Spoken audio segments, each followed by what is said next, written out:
Está começando o Maré Alta, o podcast da Baixada que faz análise crítica e debate os fatos e notícias que pegam para geral.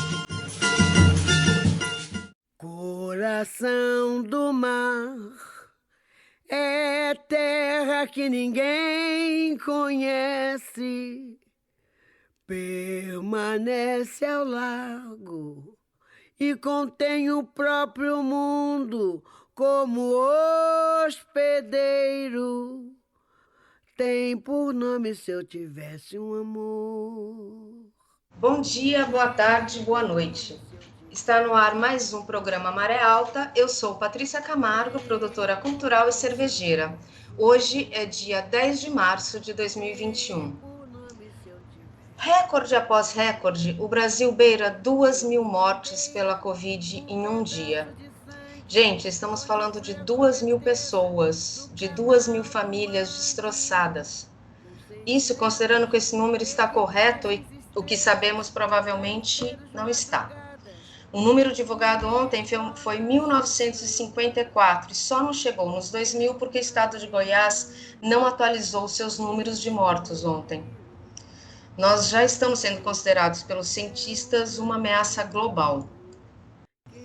E em meio a essa situação de caos, onde seguem os questionamentos sobre a volta das aulas presenciais, o governo essa semana enviou uma comitiva até Israel para trazer ao Brasil um spray nasal para o tratamento da Covid que nem foi testado lá ainda, né? E eu acho também que vale a pena deixar aqui que um dos destaques de hoje na mídia é que o Brasil ignora 6 das 13 vacinas em avaliação para uso emergencial na OMS. E o Ministério da Saúde finalmente assumiu o que a gente já vinha discutindo há bastante tempo, que é o Plano Nacional de Vacinação vai parar por falta de vacinas. Já faltam vagas em UTI em todo o país e as pessoas começaram a morrer por falta de atendimento. E enquanto isso, a declaração do Bolsonaro na semana que passou foi que o povo brasileiro está enfrentando a pandemia com frescura, mimimi, e que nós temos que enfrentar os nossos problemas. Problemas esses que não têm fim. E vou deixar aqui também, antes de eu apresentar aqui, chamar os nossos amigos, que a notícia quente da semana foi a anulação das condenações de Lula relacionadas à Lava Jato, o que o torna reelegível. Bom, nesse assunto provavelmente voltaremos na semana que vem, pessoal. E já estão aqui conectados comigo o Fernando, profissional da saúde. Bom dia, Fernando. E aí, gente, tudo bem? E o Ricardo, professor. Fala, Ricardo. Salve, gente. Hoje, o álbum que nos acompanha é o A Mulher do Fim do Mundo, que é o 32º da maravilhosa cantora brasileira Elza Soares, lançado em 2015. No primeiro bloco, nós vamos falar sobre o peso da pandemia para as mulheres, mães e trabalhadoras, e no segundo bloco o assunto será sobre habitação, moradia e urbanismo em Santos e na Baixada. Teremos como convidado o professor da Unisantos, José Marques Carriço, que atua na área de arquitetura e urbanismo e direito urbanístico. No último dia 8 de março, comemora-se, celebra-se, lembra-se o Dia Internacional da Mulher, que a gente já vai falar um pouquinho mais sobre a origem histórica desse dia. Mas eu quero começar essa conversa dando destaque a uma matéria de hoje mesmo, que é números que aparecem no UOL, onde diz que a cada 2 horas o Brasil recebe uma denúncia de estupro de meninas de até 14 anos. Nós vamos falar sobre a situação da mulher na pandemia, mas não tem como a gente não lembrar a escravidão, a tristeza que é o papel feminino ainda na sociedade atual, né? Essas denúncias de violações contra crianças foram feitas nos canais do governo, e das 60.000 denúncias de violação contra crianças e adolescentes, quase 6.000 foram de estupro. Todos esses dados se referem ao ano de 2020, o ano passado. Os dados confirmam um cenário já visto em outras bases de dados que trazem um número estarrecedor de meninas sendo violentadas de todas as formas no Brasil. Os meninos até 14 anos também foram vítimas desse crime, com quase 1.000 denúncias recebidas. Sendo a pasta comandada pela ministra Damares Alves, todas as denúncias feitas nesse canal são encaminhadas às autoridades policiais para investigação. E uma outra matéria diz que em 76% dos casos, o abuso de vulnerável é cometido por parente ou conhecido. A história da menina abusada sexualmente pelo próprio tio desde os 6 anos, que culminou na interrupção de uma gravidez aos 10, está longe de ser um caso isolado. Em 76% dos casos de estupro de vulnerável, que é uma relação sexual entre o adulto e uma criança ou adolescente com menos de 14 anos, o agressor é um parente ou amigo próximo à família da vítima e o abuso acontece em ambiente familiar. Deixando aqui essas duas notícias tristes e estarrecedoras, a gente entra para falar um pouco sobre a situação da mulher na pandemia. Vamos usar também aqui uma matéria da Fernanda de Moraes, que saiu na Folha de São Paulo, no dia 7, onde diz que pandemia deflagra crise do cuidado e põe em risco conquistas femininas. As mulheres estão exaustas. As mulheres, durante a pandemia, estão assumindo as 3 jornadas de uma maneira bastante cruel. Todas elas são responsáveis pelos cuidados da casa, dos filhos, do marido e também eram responsáveis por ser provedoras, né? E eu queria falar um pouquinho sobre a falta de reconhecimento, né, que é essa tarefa do cuidar que a mulher tem. Então, planejar e monitorar tarefas requer muita energia do ponto de vista neurobiológico, né? E fazer isso o dia todo, por tanto tempo, é muito exaustivo. O cérebro humano não está preparado para esse tipo de uso tão prolongado. Toda mãe, assim como mulheres que são cuidadoras de seus pais, vive com essa sobrecarga e com a cabeça sempre cheia, cansada demais, né?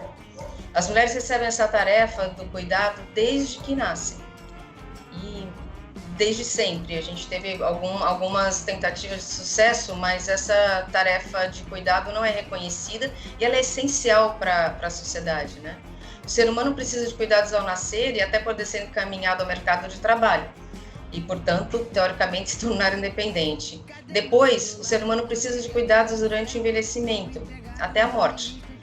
Papel esse que, dentro dessa estrutura patriarcal, cabe às mulheres. Nessa confusão que é a vida das mulheres, eu estou falando, claro, principalmente das mulheres mais pobres, porque quem tem dinheiro, a mulher que tem dinheiro consegue terceirizar essa função, né? Inclusive gera trabalho para outras mulheres que vão, por sua vez, precisar pagar mais outra mulher que cuida dos seus filhos para ela cuidar do filho da sua patroa. Tá certo? Não, não tá, mas está montado desse jeito. É claro que existem ainda os marcadores sociais que têm uma escala cruel. As brancas e ricas estão no topo e as mulheres pobres, principalmente negras e LGBTs, estão lá na rabeira. Essa conta não fecha, né, gente? Sem mágica, ela só se resolve à medida que a mulher abre mão de horas de sono, rotinas de autocuidado e tempo de lazer, que não há. Bom, vamos seguir com a nossa conversa e vou parar um pouquinho para chamar o Rugai para falar sobre a origem histórica do Dia Internacional da Mulher Trabalhadora. Bom, gente, é importante que a gente lembre dessa data, né, não simplesmente de forma protocolar, mas como parte da memória coletiva, que é parte da luta, né? E o Dia Internacional da Mulher tem uma origem muito ligada à classe trabalhadora, às operárias, à esquerda, às socialistas, às anarquistas, né? Uma socialista alemã chamada Clara Zetkin tem uma responsabilidade muito grande por essa data, né? Ela articulou uma segunda Conferência Internacional de Mulheres Socialistas em 1910, onde a partir de 1911 a data começou a ser marcada no calendário, né? Na própria Revolução Russa, o Dia Internacional da Mulher já era comemorado em 8 de março, e uma grande manifestação de mulheres foi reprimida pelas forças ali do czarismo e praticamente deu início à primeira Revolução Russa em fevereiro, março, aí dependendo do calendário.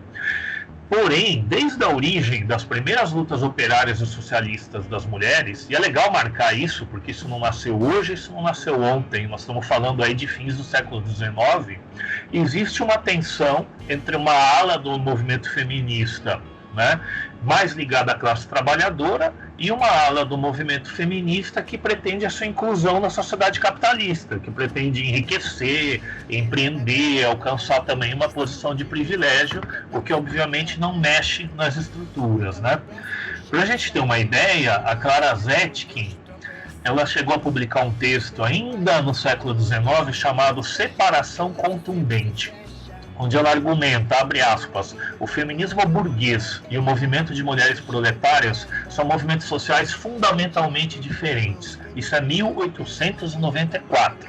Então, essa tensão, o capitalismo sempre procura se apropriar de todas as lutas e transformá-las em mercadorias, não é nova, não é de hoje, ela sempre existiu, né? Quando eu falo disso, eu não estou falando que as conquistas das mulheres vão ter que esperar a transformação estrutural via revolução num futuro incerto, mas as socialistas e as trabalhadoras sempre apontaram, né, que as soluções para o problema da mulher vêm pelo coletivo, vem pelas lutas sociais e não de forma individual, né? Não de forma simplesmente com uma mudança de comportamento na esfera privada. Para falar de uma coisa bem chão, né, e a matéria que a Patrícia citou traz isso, né, a questão do cuidado que está relacionado à casa e está relacionado à educação e tem uma interface muito grande com a escola, acho que ilustra muito bem para a gente como é que isso se dá, sobretudo nesse ano de pandemia, né? Bom, como vocês sabem, eu sou professor de escola pública, né? E no ano passado a gente teve o ano todo ensino remoto, né? E os pais normalmente acompanhavam os alunos nos grupos ou intervinham questionando alguma dúvida, tudo. Eu posso dizer que 100% desses responsáveis eram mulheres, sejam as mães, seja alguma tia ou até mesmo alguma irmã mais velha, né?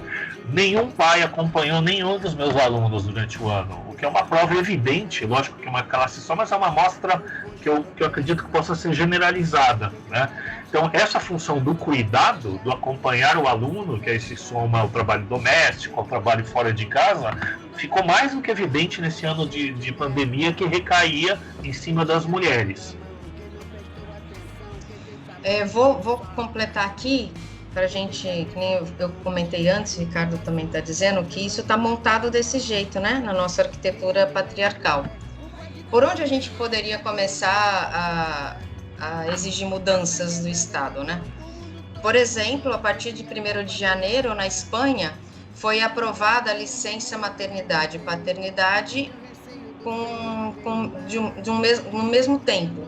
Tanto pai como mãe ficam agora durante 4 meses, 16 semanas, acompanhando o início da vida, da educação dos filhos. Aqui no Brasil, as mulheres ficam 4 meses sem licença maternidade. Isso quando elas têm um emprego que elas são quando o emprego é registrado e segue as leis e normas da CLT, elas têm esses 4 meses, o que na maioria das vezes não é verdade. E o pai tem 5 dias. O homem tem 5 dias que até onde a gente sabe é para resgatar a mulher do hospital, se ela conseguiu ter o filho em algum lugar ou uma casa de apoio, registrar e voltar ao trabalho. Então, ainda que o homem quisesse participar desse início de divisão de tarefas de educação com a mulher, ele é impossibilitado. Então, tá aí uma das lutas, eu acho, concretas que poderia mudar a situação das mulheres é, por exemplo, essa licença maternidade ser igual para o pai e para a mãe. Assim como não tem saída dentro do que eu tinha falado antes, que não seja uma escola, por exemplo, de horário integral. A única maneira de você poder cuidar do seu filho e ao mesmo tempo trabalhar é se você tivesse um lugar onde seu filho passasse a maior parte do dia e ainda voltasse alimentado para casa, né? Eu acho que eu vou voltar para o Ricardo, que você vai falar um pouco mais sobre as mães durante o ensino remoto, né? Sim, além de nós fazerem o acompanhamento dos filhos, ficou evidente na pandemia que o fechamento das creches, do ensino infantil e das próprias escolas afetou toda uma rede de cuidado que dava um suporte para essas mães e as liberava, por exemplo, para participar do mercado de trabalho. Né? E que na pandemia, a partir do momento que isso desapareceu, esse peso se tornou maior. Por outro lado, isso prova o seguinte: não existe possibilidade de superação dessas questões relacionadas ao machismo, etc., sem esses instrumentos sociais aqui. Por mais que, vamos supor que magicamente os homens todos mudassem de comportamento e compartilhassem tarefas e cuidados domésticos junto com a mulher. Né? Em que tempo homens e mulheres, mesmo em condições iguais, fariam isso em casa, tendo que trabalhar e se sustentar, sem o apoio do poder público, né, de toda essa rede de cuidados? Então, essas questões não se resolvem no âmbito privado nem no âmbito do comportamento. E aí, né, ligando ao que a gente comentou nos outros programas, tem uma coisa da escola para fora, que é esse relacionamento com as mães, etc., mas também tem da escola para dentro, né, que os professores, no professorado, as mulheres são a imensa maioria, e aí a gente percebe uma escala que é o seguinte: quanto menor a idade, mais a função do professor parece estar ligado ao cuidado, a algo vocacional e materno, e menos a algo da capacitação profissional e de estudos. Então, são os professores que recebem menos e são onde as mulheres estão numa porcentagem maior, que é lá na creche. Você vai subindo para o ensino infantil, para o Fundamental 1, Fundamental 2, ensino médio, a gente vai invertendo isso, vai aumentando a porcentagem de homens entre os professores, a taxa de cuidado atribuído aos alunos no ensino fundamental, no médio ou na faculdade vai se reduzindo e vai se reconhecendo o mérito profissional ou de estudo, e o salário vai subindo. Então, reparem que essa desigualdade salarial entre professores e professora tem por base a ideia de que o cuidado é vocacional e não merece ser remunerado. E que quando é o ensino, aí tem uma capacitação acadêmica maior, aí a remuneração é maior. Então, a mulher que tem filho, que é dona de casa e que é professora, ela é vítima dessa imposição da mulher como vocacionada para o cuidado, tanto em casa quanto na profissão. Né? Inclusive, para chegar, por exemplo, a um mestrado, a um doutorado que a capacite a dar uma universidade, ela vai ter que superar as 1000 barreiras aí da sua própria vida familiar e com os filhos. Né? Então, para ver como isso permeia todas as relações sociais aí. Né? Eu acho que é um pouco isso que eu trago da experiência da educação relacionada ao tema. Exatamente. E quanto essa tarefa de cuidado não é reconhecida nem pelos próprios companheiros, nem pelas próprias famílias, né? A mulher que está em casa, cuidando da casa, trabalho doméstico e dos seus filhos, é tida como alguém que tem tempo para fazer outras coisas e não faz simplesmente porque não quer. Vou repetir novamente, as mulheres estão exaustas e ainda muitas vezes perdem o controle, são taxadas de desequilibradas, grosseiras, bravas, né, pelos próprios companheiros, pela própria sociedade, porque eu acho que, cá entre nós, eu acho que os homens que nem que eles queiram, eles não vão conseguir entender o que é exaustão de ser responsável pelo cuidado geral da nação, né? Vou chamar o Fernando para contribuir com a gente, que ele é da área da saúde, e falar sobre políticas públicas, a quantas andam as políticas principalmente destinadas aos cuidados às mulheres.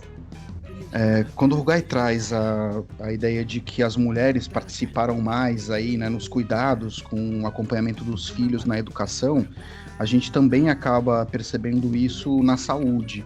Via de regra, são as mães que trazem os filhos aos atendimentos, foram as mães que acompanharam as crianças nos atendimentos remotos que a gente conseguiu fazer, e também foram as mulheres aquelas que mais demandaram cuidados, né? Talvez pela acentuação, né, dos graves problemas que a gente historicamente enfrenta, né, de violência, mas de dupla, às vezes tripla jornada de trabalho, Enfim, e acho que muitas das coisas que você disse na entrada do bloco, e eu queria retomar isso, porque quando a gente está falando da violência sexual, quando a gente está falando do feminicídio, quando a gente está falando da violência também contra crianças e adolescentes, a gente foi construindo ao longo dos anos um conjunto de políticas públicas para tentar fazer o enfrentamento disso.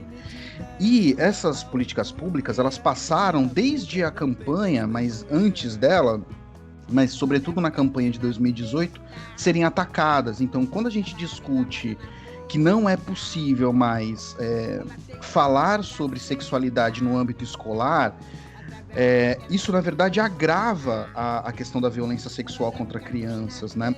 Quando a gente não pode mais falar sobre isso, a gente faz o papel contrário da educação e da possibilidade, por exemplo, de que as crianças denunciem os seus abusadores, já que essa estatística também é uma estatística sempre replicada, né?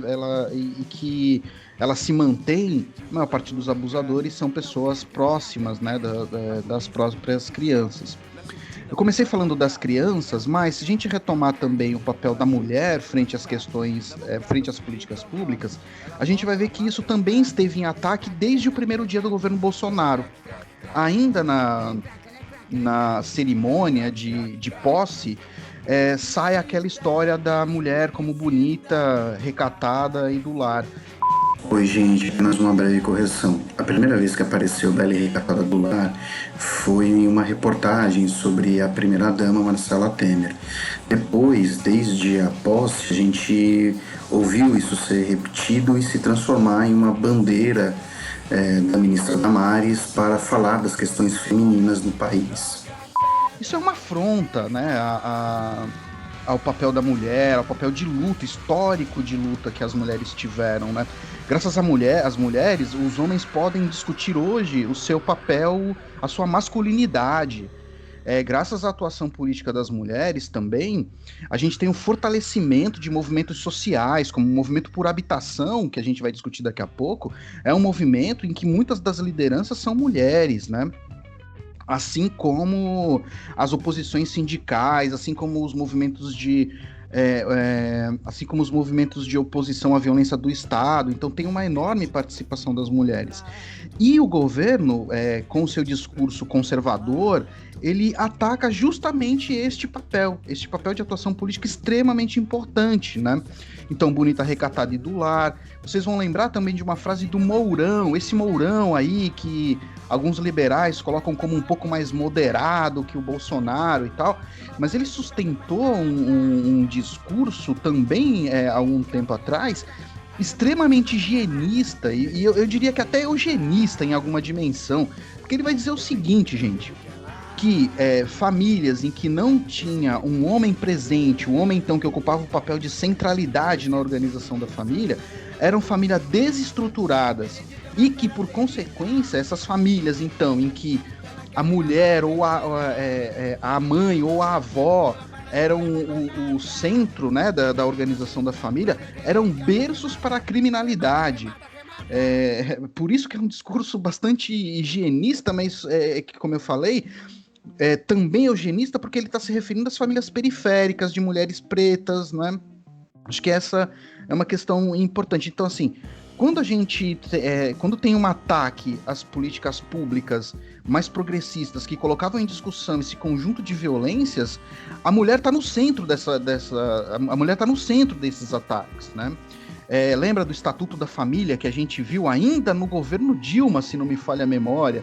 Havia um risco da elaboração de um Estatuto da Família que depois aparece novamente com o Temer e que o Bolsonaro deve ser doido para colocar isso de novo em discussão. Então, acho que duas coisas. A gente vê um ataque ao papel da mulher, uma tentativa de retomar... Aliás, né, Patrícia, você falou da dimensão do cuidado atribuído às mulheres, mas o cuidado, ele é retomado numa dimensão mais estereotipada possível. A ideia de que menino veste azul e meninas vestem rosa, meninos ganham carrinhos, meninas ganham fogãozinho e bebezinhos para cuidarem. É um cuidado, mas não é um cuidado de forma crítica, né, que o governo vai explicitando nas suas políticas, mas é um cuidado estereotipado, é um cuidado que recoloca ou tenta recolocar as mulheres como a recatada do lar.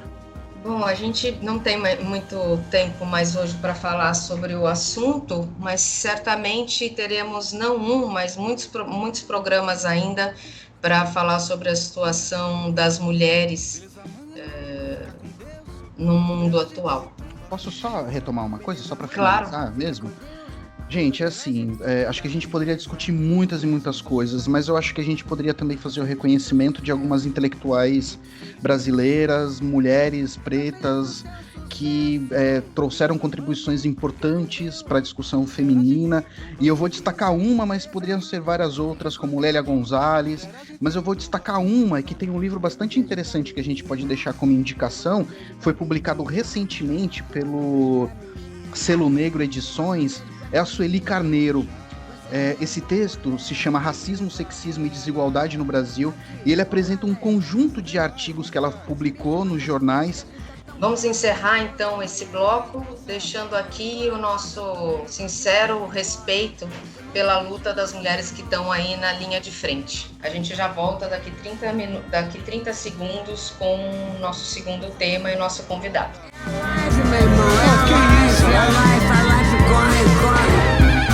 Você é minha irmã, menina. Você é meu irmão, moleque. Pena que corre 1000 graus.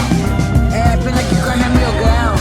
Mas tô feliz com o teu sucesso. Ah, meu Deus do céu. Eu tô feliz com o seu sucesso. Muito feliz com o seu sucesso. Eu tô feliz com o seu sucesso. Muito feliz. E manda um beijo pra menina, meu irmão. E manda um beijo pra menina. Manda um beijo pra mim. E manda um beijo pra menina. Manda um beijo pra mim. Eu tô feliz com o teu sucesso. Eu tô feliz com o seu sucesso. Aqui, meu irmão. Eu tô feliz com o seu sucesso. Você é meu irmão, moleque.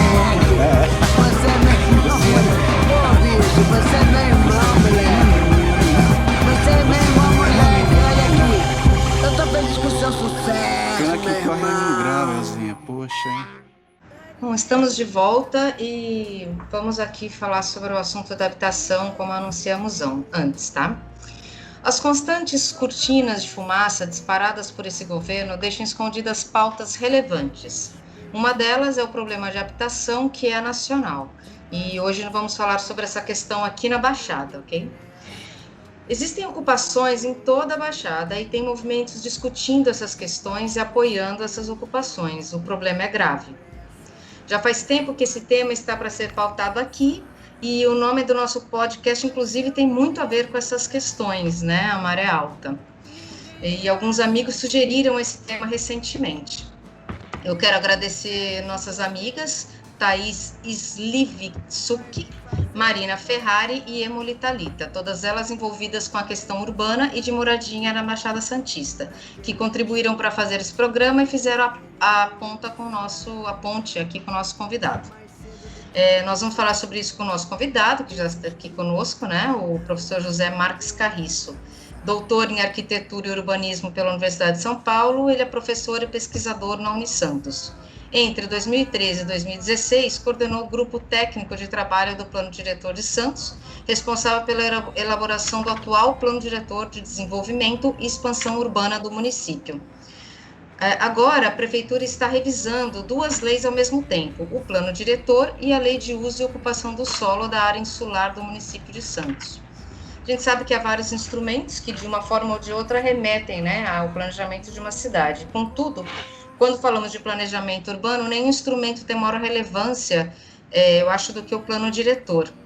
Então, eu falo boa tarde aqui, professor, o meu nome é Patrícia, né? Então, boa tarde, e já te pergunto, como é feito um plano diretor e como a população participa desse processo?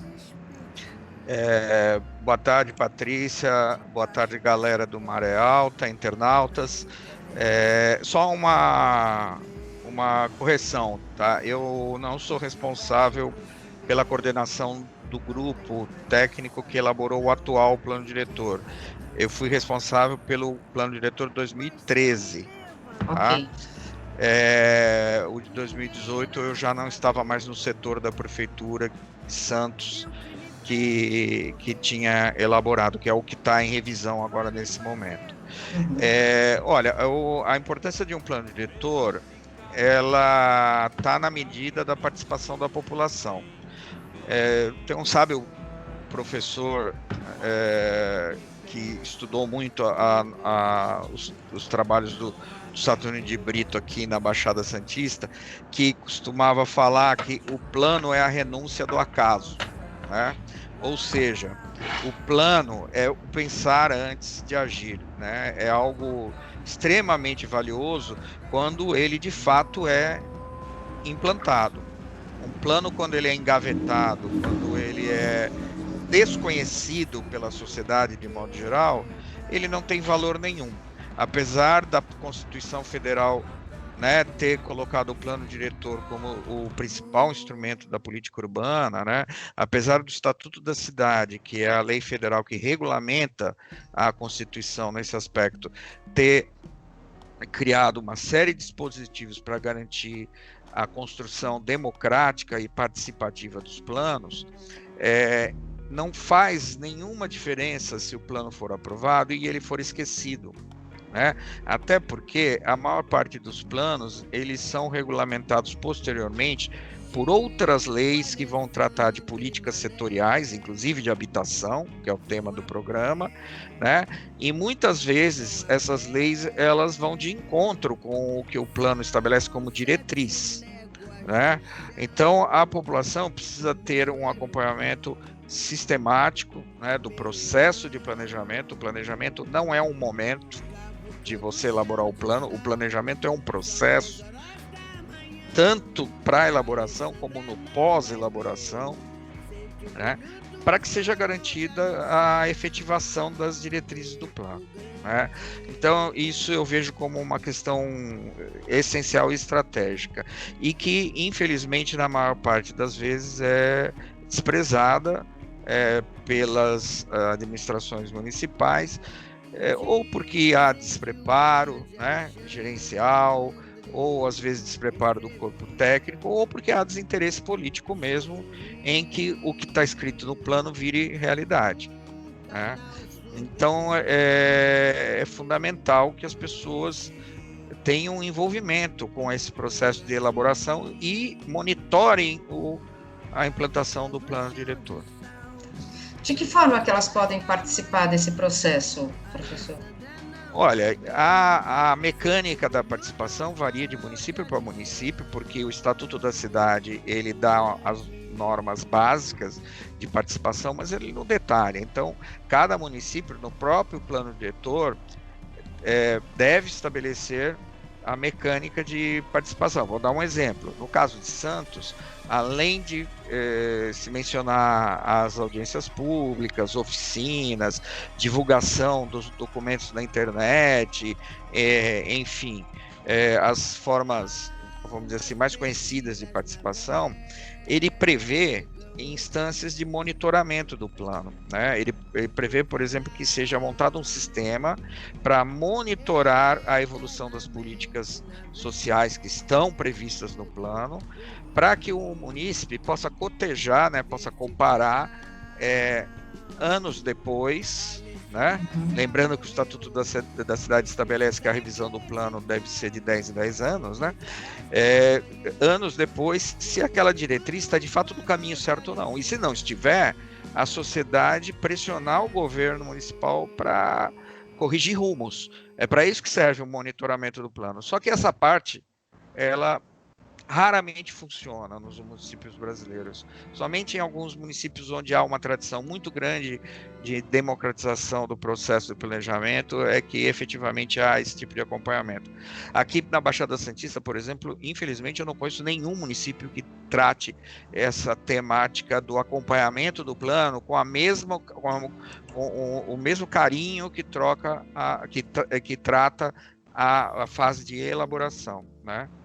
Sim, eu acho até que eu vou passar a palavra para você, Rugai, porque eu acho que a sua pergunta vai falar um pouco sobre a cidade, né? Sobre Santos e sobre a cidade conseguir ser participativa ou não. Tá. Professor Carriço, acho que até umas décadas atrás, eu acho que eu chutaria mais ou menos até meados dos anos 90, né?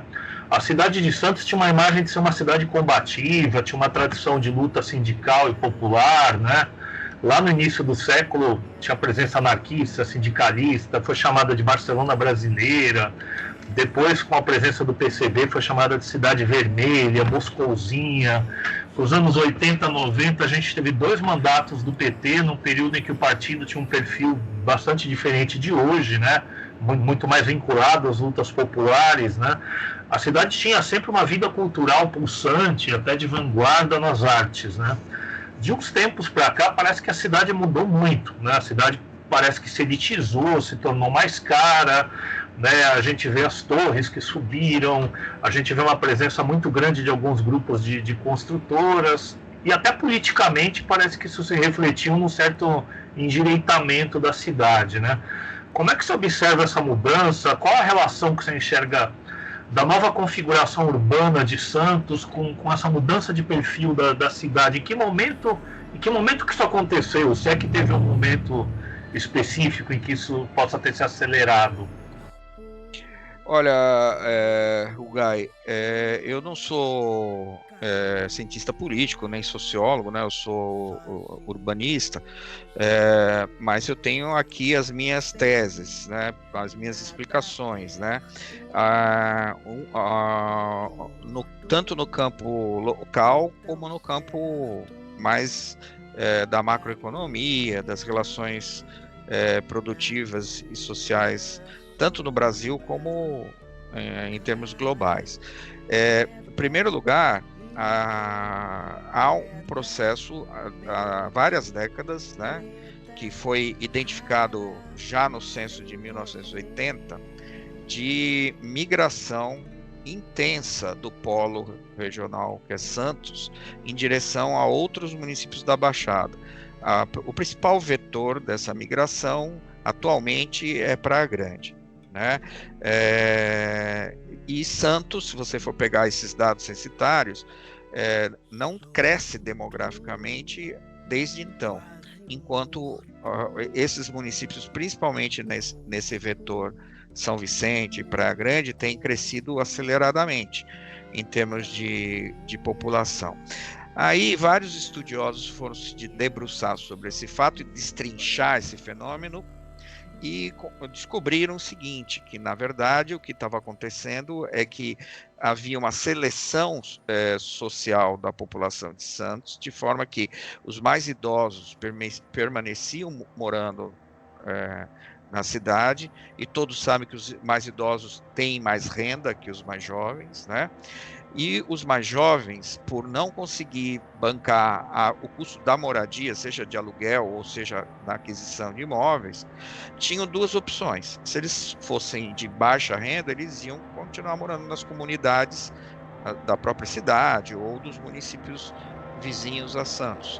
Se eles fossem de renda média, provavelmente eles iam procurar a moradia nesse vetor da migração, né? De fato, existem trabalhos importantíssimos já escritos e que comprovam essa dinâmica, né?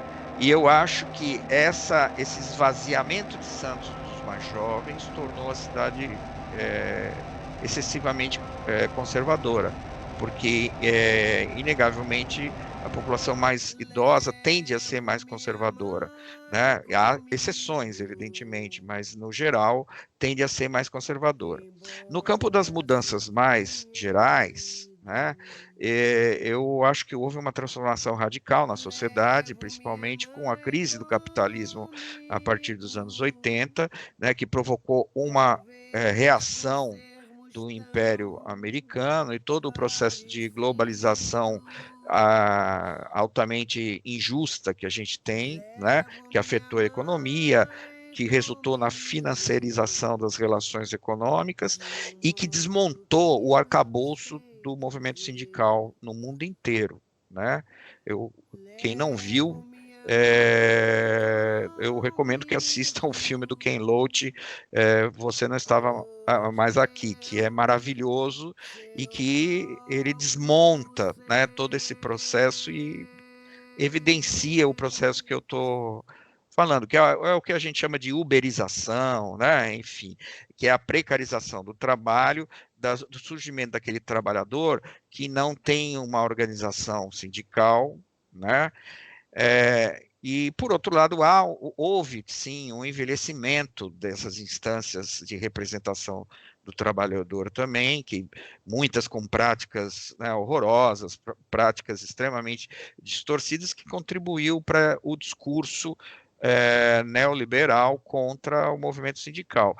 A maior expressão disso, na minha opinião, é tudo que aconteceu durante essa última década, né, politicamente aqui no Brasil. Então, eu penso que a junção desses fatores, existem outros, né, eu poderia ficar aqui mais de uma hora analisando essa sua pergunta, que é complexa, né, que exige muito esforço também do ponto de vista da análise social, mas eu acho assim, analisando esses dois fenômenos que eu relatei, a gente encontra uma explicação, né? Não que as cidades ao redor do polo e as cidades dos extremos da região sejam mais de esquerda ou mais progressistas do que o polo, né? Até porque esse conjunto de jovens que foi obrigado a migrar, ele vai migrar e ele vai migrar já numa outra condição, já buscando o empreendedorismo, né? E não o emprego com carteira assinada. Ele vai buscar montar o seu próprio negócio, ou seja, controlar os meios de reprodução do capital, né? Lembrando toda o trabalho de Marx e Engels, né? Que eu acho que merece ser lido hoje mais do que nunca para que a gente entenda o que está acontecendo, né? Aqueles que controlam os meios de produção ou que acham que controlam tendem a ser mais conservadores. O Engels tinha uma frase que eu acho que é lapidar, por exemplo, aquele que se torna proprietário, ele tende a ser muito mais conservador do que aquele que não é proprietário, né?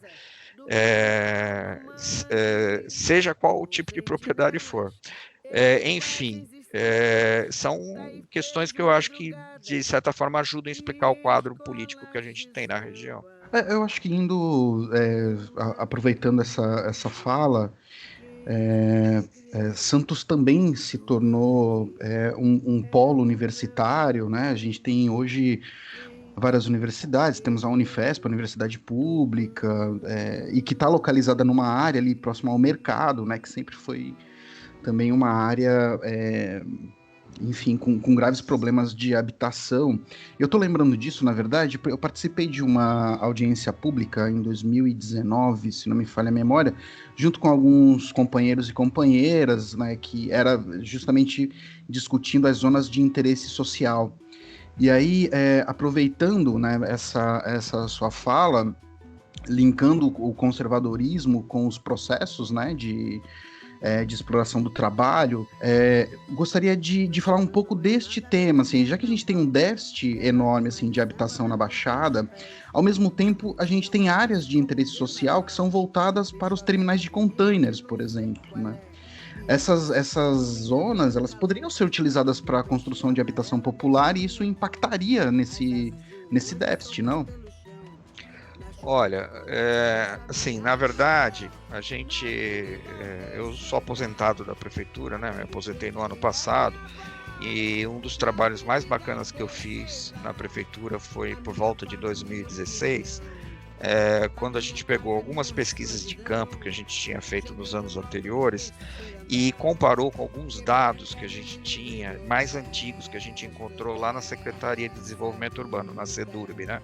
Que era a antiga Secretaria de Planejamento que mudou de nome no início da década passada. Esses dados revelaram um processo de esvaziamento do centro, né? Que a gente já sabia empiricamente, mas a gente não tinha sistematizado essas informações, né? O percentual de imóveis vazios, né, que a gente identificou comparando da década de 80 para a década passada, num intervalo de cerca de 30 anos, né, ele aumentou assim exponencialmente. né? Então, o que eu digo assim, a gente nem precisaria ir para o lado dessa fronteira entre cidade e porto para buscar estoque imobiliário que poderia servir para uma política habitacional mais progressista, mais corajosa, né? Na própria área central, que é uma área maravilhosa, né, sobre todos os aspectos, do ponto de vista cultural, do ponto de vista da estrutura urbana que ela oferece, né, a gente tem uma quantidade enorme de imóveis que poderiam ser reconvertidos para o uso habitacional, mas isso não acontecerá em hipótese alguma se o Estado não estiver à frente dessa iniciativa. Nós tínhamos um programa, não sei se é a melhor forma de empregar a conjugação verbal, porque ele é um programa que ainda está em vigor, porque a lei não foi sancionada. É um programa de 2010 chamado Alegra Centro Habitação, que era dirigido para a recuperação dos imóveis que foram transformados em cortiços, né? Nessa área que eu estou me referindo, que é basicamente a área central lato sensu, vamos dizer assim, né? Valongo, Centro, Paquetá, Vila Nova e a parte de Vila Matias, que é mais próxima do mercado, né? Esse programa ele fracassou porque ele não continha dentro dele um mecanismo de financiamento das intervenções, né? Ele tinha, vamos dizer, a parte punitivista, né, que punia o proprietário pelo fato do imóvel ser cortiço, quando muitas vezes o imóvel se torna cortiço pelo próprio locatário que transforma em cortiço. Às vezes isso é involuntário, o proprietário às vezes ele só descobre que o imóvel dele foi transformado em cortiço depois. Isso é muito comum, né? De qualquer forma, a prefeitura começou a notificar esses proprietários e houve um efeito ao contrário. A lei ela provocou expulsão de famílias de cortiços. Eu tenho absoluta certeza, né? Isso é uma coisa que também precisa ser verificada, que muitas dessas famílias mudaram de endereço apenas, né? Porque tem a sua vida ali, dependendo da dinâmica local e tal, e não vão querer se deslocar para outros municípios, acabam gravitando em torno daquela área de cortiços, né? Então fecha um de um lado e abre outro do outro. Gente, nesse mesmo período, né? O governo do estado, por meio daquela agência Casa Paulista, que foi criada ainda no governo Alckmin, também procurou a prefeitura de Santos e acenou com uma PPP, uma parceria público-privada no campo da habitação de interesse social também, né, na área central, de forma a tentar repetir o que estavam ensaiando em São Paulo também, né. No entanto, as conversas entre Estado e município, a despeito de serem do mesmo partido, né, político, não evoluíram. E a Casa Paulista não deu sequência à oferta, né, de recursos para a PPP, nem a prefeitura se interessou, lamentavelmente, né, nem a prefeitura se interessou em pressionar o governo do estado, cobrando, né, as promessas que havia feito na época, e isso também não rolou. Eu estou contando essa história toda porque, o incorporador imobiliário, ele não vai produzir habitação nessa área da cidade se ele não tiver lucro, um mínimo de lucro, né? É assim que funciona a economia capitalista. Então, dentro das regras do jogo, ou o Estado ele banca recursos para prover moradia nesses locais, aproveitando que o valor desses imóveis está muito mais baixo, né, por conta da desvalorização brutal que essa área da cidade vem sofrendo, ou não vai ter política habitacional. Nós vamos continuar construindo conjunto habitacional em periferia, que é o que lamentavelmente a Coab está fazendo, por exemplo, no caso do Tancredo, né, em São Vicente. Uma localização absurda, né, num lugar que eu tenho uma aluna que é de lá. Aliás, no ano passado eu tinha uma aluna que era de lá. Ela falava assim, quando chove a gente não consegue sair de casa, não tem nada para a gente comprar né, de abastecimento próximo ao Tancredo.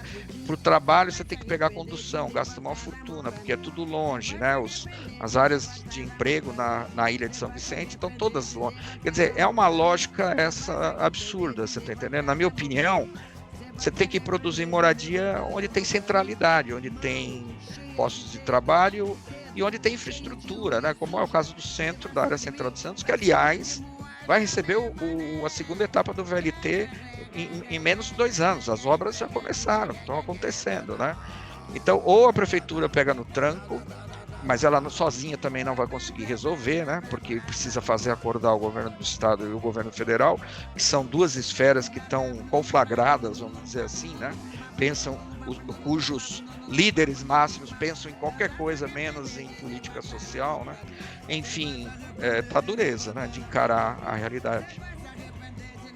Aproveitando, né, que a gente falou aí do comando máximo nosso, né? Eu vou fazer uma pergunta que quem colaborou foi justamente a nossa amiga Marina, professor.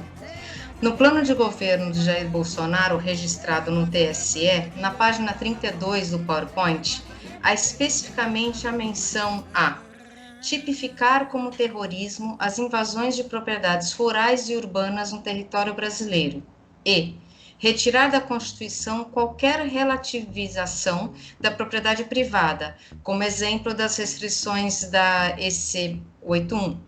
Há um projeto de emenda constitucional de Flávio Bolsonaro, a PEC 80 de 2019, que propõe a alteração justamente dos artigos 182 e 183 da Constituição, que regulamentam a política urbana. Qual o impacto dessas alterações para as cidades brasileiras?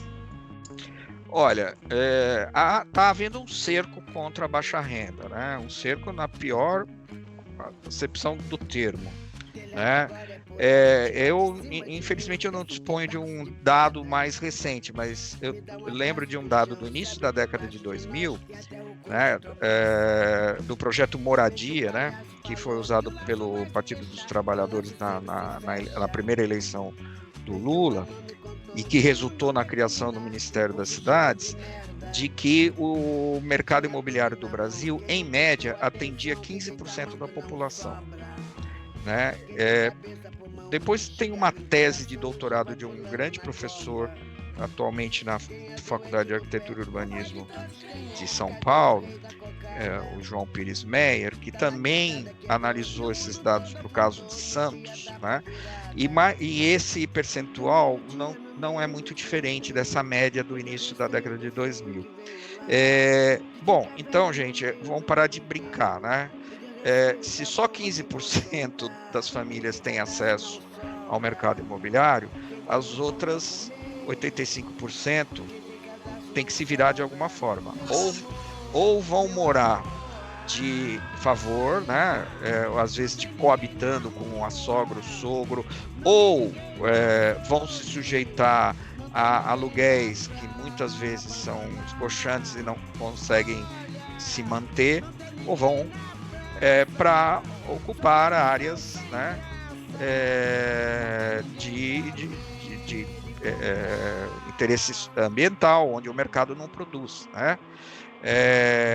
Que é a forma mais comum de milhões de trabalhadores no Brasil. Aqui nem só no Brasil, isso é uma realidade, né, no planeta inteiro, até em países ricos isso acontece, né? Só que a proporção aqui, que é algo muito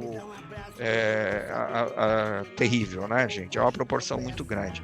Bom, isso é uma parte da história. A outra parte da história é que nesse período todo houve uma oscilação da política nacional de habitação, né?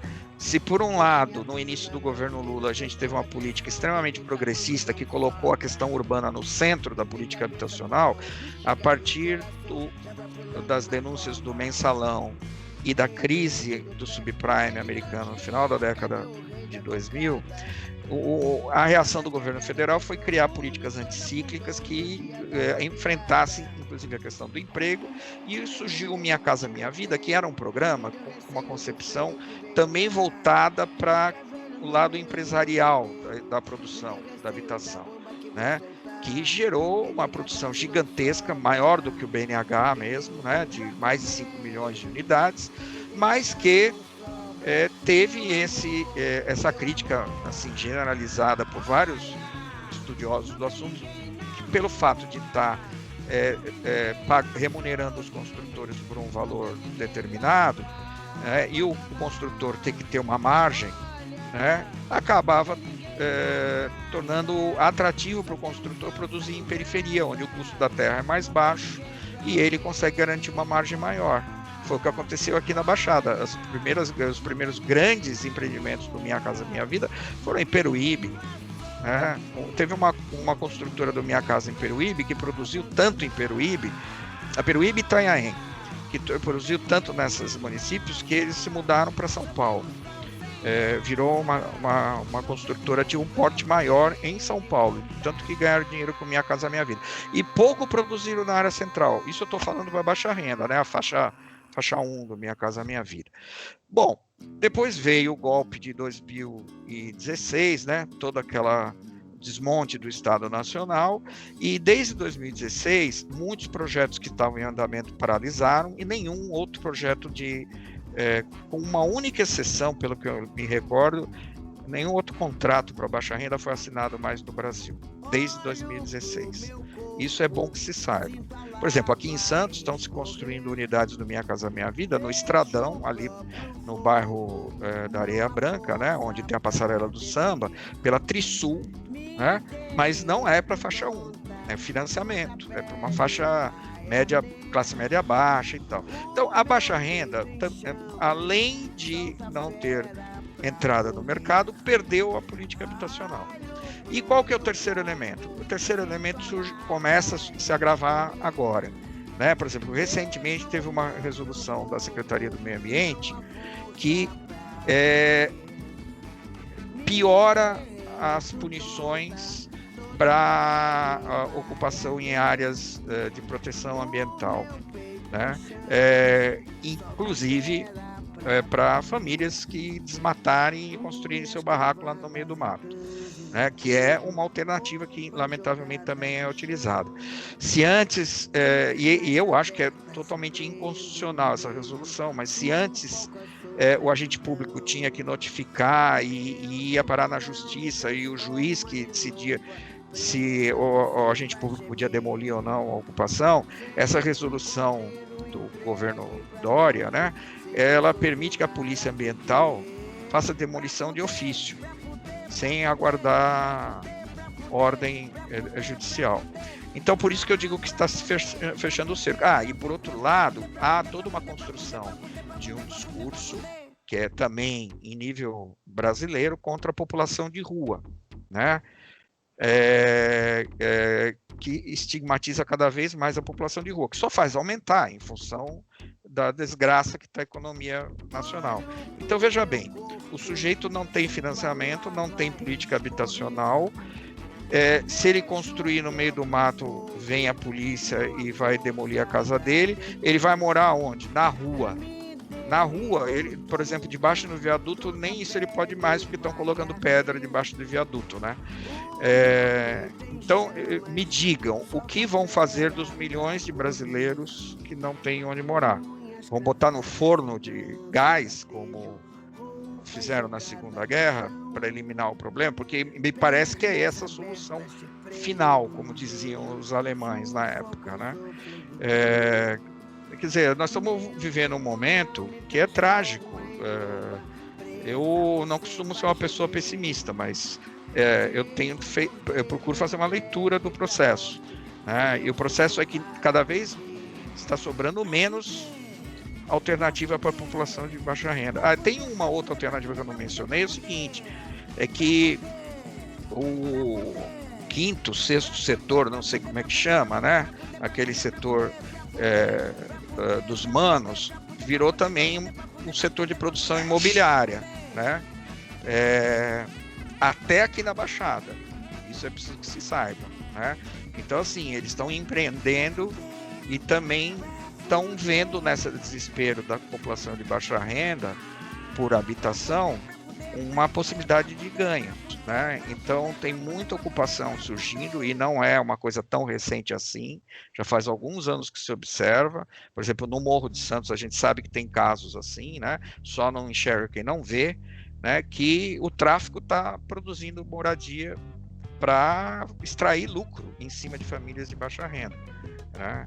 Quer dizer, e aí, nesses casos, a polícia não desmonta, né? Não é sempre que a polícia tem coragem de ir lá e desmontar. Em alguns casos vai lá e desmonta, em outros não desmonta, porque tem lá um acordo tácito e tal. Isso precisa ser investigado, né, pelas autoridades. Está muito escancarado, gente, isso. Quer dizer, a gente está trocando uma política de Estado, né, política urbana, política habitacional, por uma séria omissão que vai levar cada vez mais famílias brasileiras a uma situação de um beco sem saída em termos de moradia. Muito bem, professor. Uma das saídas é o que está acontecendo agora, né? Vamos deixar morrer, deixar a pandemia aí dar cabo de um tanto de gente, né? Uma reforma da Previdência, vamos dizer assim, mais eficaz que passou pelo Congresso. Mais rápida. Bom, quero agradecê-lo, professor José Marques, né?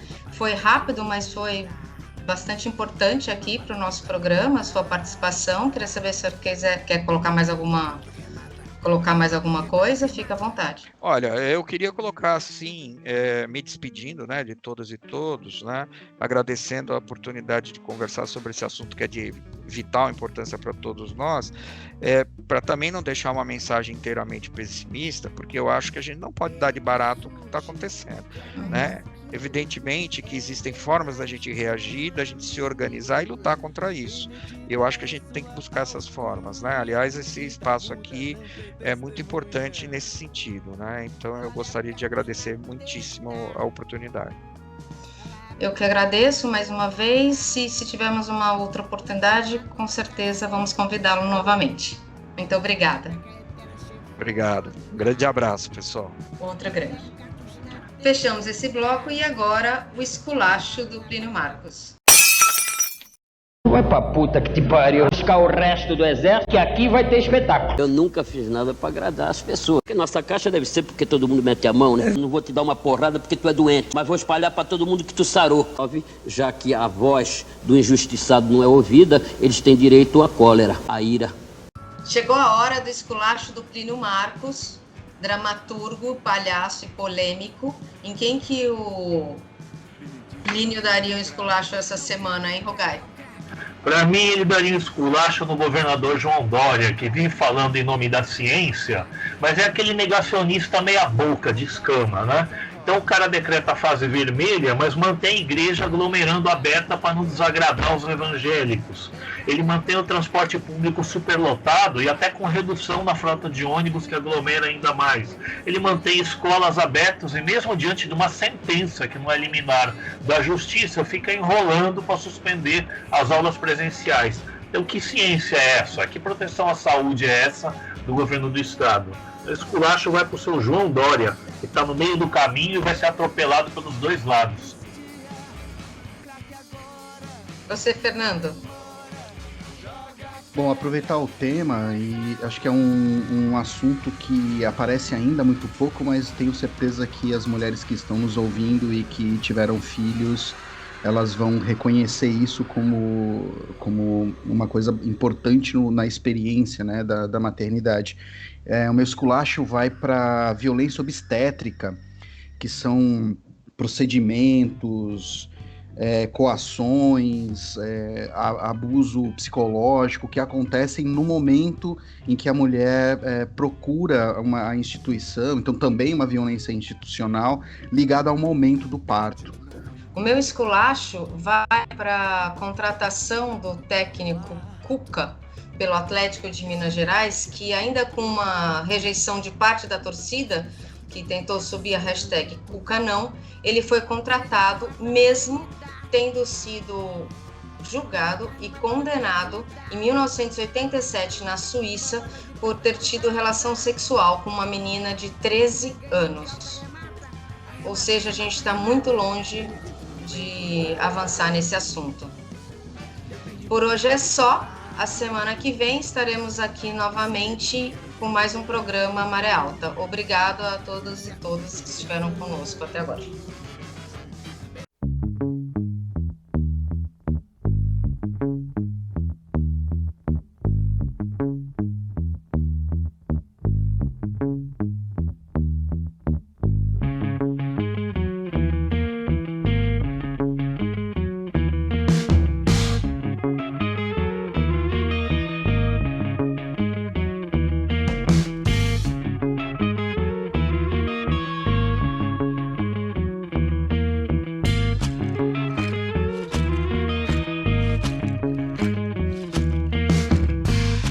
Agora é porão, tira de cima de mim esse pedaço de pedra. Me dá um abraço que o chão se abre debaixo de nós e até o coxo tropeça. Bem que o palhaço falou que o laço vai se fechar e o laço sempre se fecha. Bem que o anão me contou que o mundo vai terminar num poço cheio de merda. Quem tinha tudo na mão, quem não prestou atenção, quem tem tamanco não sobra. Quem tem cabeça, pulmão, bexiga, rim, coração, já vai pulando na cova. Quem é doente do pé, o pai de todos quem é? Cadê o rei da cocada? Tá na quebrada, quebrou e o mundo todo afundou no dia da pá virada. Do meio-dia no meio do tiroteio, me deu receio do feio que veio lá. De ficar velho no meio do mundo inteiro, me deu receio da bomba que vou soltar. Quem tem cadastro não sobra, quem tem um pão pra comer. Quem tem cadastro não sobra, meu amor, meu amor. Olha, não tem ninguém na rua, não vi ninguém no açougue, não tem ninguém lá pra abandonar. Olha, não tem ninguém na praça, só tem um sol sem graça, não tem ninguém pra ver e contar.